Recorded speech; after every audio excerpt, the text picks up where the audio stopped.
kun Finfinnee iddoo seenaa gootota kaleessaa gootota Aduwaadhaa giddugala magaalaa Finfinnee handhuura Oromiyaa seentara Afrikaa piyaasaa galma bulchiinsa magaalaa Finfinnee fuulduratti kan dhaabbatedha. Aduwaa 00 jechuudha.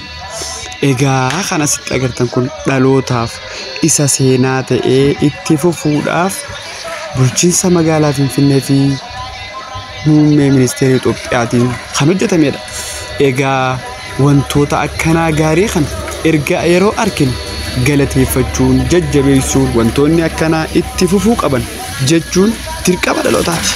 Wanni isin viidiyoo gubbaatti argaa jirtan daawwachaatiin jirtan kun seenaalee lola kaleessaa weerara xaaliyaaniidhaa gaafa uummanni taankii fi baankii kilaashii warra adiidhaa uummanni Itoophiyaadhaa gootonni 9 jeneraalonni 9 Oromoodhaa kan keessaa qooda qaban lola weerara biyyattii xaaliyaaniin biyyattii fudhachuudhaaf weerarte no ja'anii dura dhaabbatanii ofirraa geggeessanii seenaan isaanii bifa kanaan dhaabbate.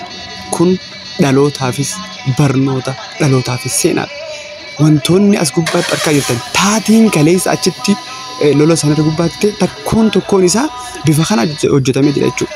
Kunooti kanneen gootota keenya kan suuraa gubbaatti argaa jirtan Baalchaa Saafoo Hacaaluu Hundeessaa silaa tokkoo isaa osoo hin dubbatin hin dhiifne. Egaa lubbuu isaa hamaaruu seenaa Aduwaadhaan waa yaadachiisuudhaaf wanni inni godhin jiru adiraasha nama 2500 ol qabatu ijaaramee kan jirudha. Kunis isa galataati. Iddoon argaa jirtan kun iddoo taatee lolli yeroo itti taasifamtedha. Kunis seenaaf waan dhaloota dabrudha. Waan akkanaa gaafa agarre jajjabeessuun waan gaariidha. Galatoomaa jechuun nutti haa amaleeffamu.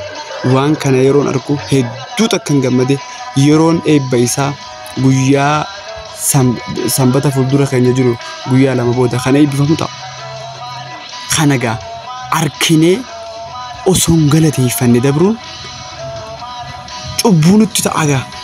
Kanan ja'an akka dhuunfaa kootti baga gammaddan baga gammanne uummanni Oromoo hundi uummanni Itoophiyaa hundi baga gammaddan baga gammanne. Injifannoon abbaaf galeera. Injifannoon harka abbaatti